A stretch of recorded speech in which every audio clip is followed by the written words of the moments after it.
Hi అండి, ఎలా ఉన్నారు? Welcome to our channel. నేను బాగున్నాను, మీరు బాగున్నారా?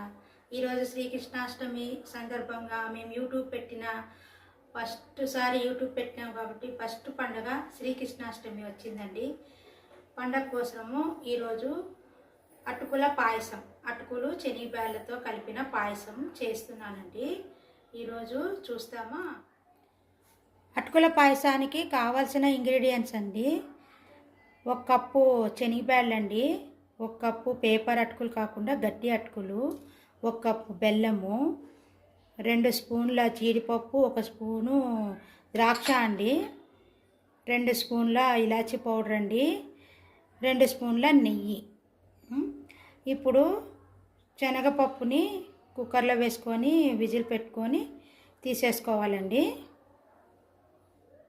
1 కప్పు శనగపప్పు ఇప్పుడు కుక్కర్లో వేసుకుంటున్నానండి. దీనికి 1 గ్లాసు నీళ్ళు ఉడకపెట్టుకోవడానికి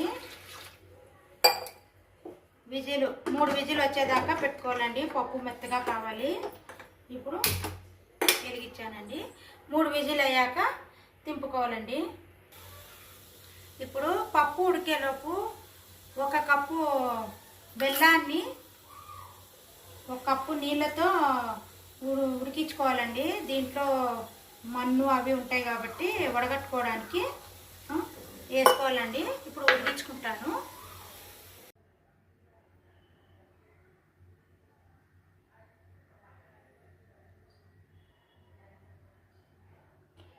ఇప్పుడు స్టవ్ వెలిగించుకుందామండి.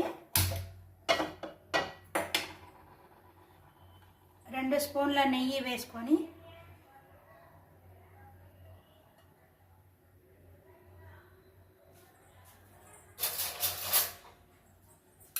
నెయ్యి వేసుకోవాలండి.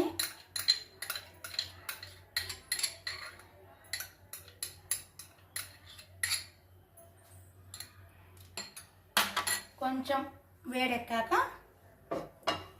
అటుకులు ఉన్నాయి కదండి, అటుకులు వేసుకోవాలి. వేపుకోవాలి అటుకులు.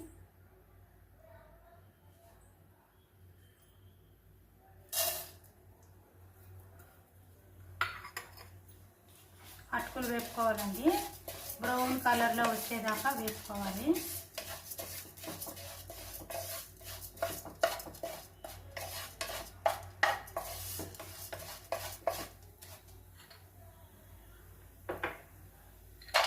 తర్వాత జీడిపప్పు, కిస్మిస్ అండి, వీటితో చేర్చి 3 బ్రౌన్ కలర్లు వచ్చేదాకా వేపుకోవాలండి. చూడండి, ఇలా బ్రౌన్ కలర్ వచ్చేదాకా వేపుకోవాలండి. వేపుకున్న తర్వాత ఇందాక పాలు చూపించలేదండి, ఇదిగోండి 1 కప్పు పాలండి, గట్టి పాలు. ఇది గట్టి పాలలో ఈ గ్లాస్తో 1 గ్లాసు నీళ్ళండి. బాగా కలిపెడుతూనే ఉండాలండి, కింద అడుగట్టకూడదు. గట్టి పాలు 1 గ్లాస్ నీళ్ళండి. ఇందాక ఉడికించి పెట్టుకున్నాను కదండి, అది శనగపప్పు అండి, దీంట్లోనే వేసేసి తర్వాత ఇలాచీ పౌడరు బాగా ఉడకాలండి. కొంచెము ఉడికిన తర్వాత చల్లారి పెట్టుకున్న పాకం పట్టి పెట్టుకున్నానండి. కొంచెం ఆ ఇసుక అంతా వెళ్ళేంత వరకు ఆ బెల్లం నీళ్ళు అండి ఇవి. ఆ బెల్లం నీళ్ళు ఇందులో వేసేయాలండి.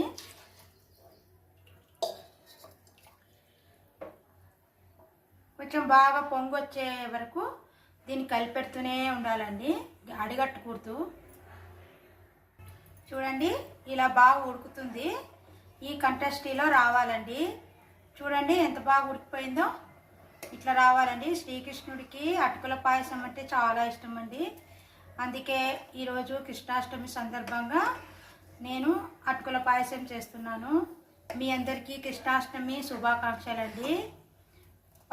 అటుకుల పాయసం చేసుకొని మీ ఇంట్లో చేసి చెప్పండి, కామెంట్స్ ద్వారా తెలపండి. నాకు బాగుంటుందండి. ఇది చాలా ఇష్టంగా తింటారు, పిల్లలైనా పెద్దలైనా ఎవరైనా బాగా తింటారండి. బాగుంటుందండి, చాలా బాగుంటుంది. చూడండి, ఇలా రావాలండి. పాయసము ఇంత నీట్గా ఇలా బాగా ఉడికిపోవాలండి. ఇలా చూసారా, ఇలా ఉడికిపోవాలండి. తర్వాత సర్వ్ చేసుకుందాము. చూడండి ఎలా వచ్చిందో అటుకుల పాయసం, పాలతో చేసిన అటుకుల పాయసం.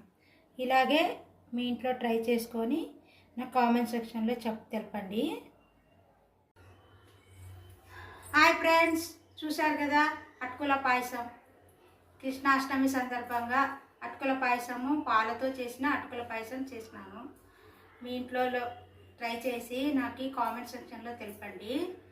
లైక్ చేయండి, షేర్ చేయండి, సబ్స్క్రైబ్ చేయండి. Bye friends.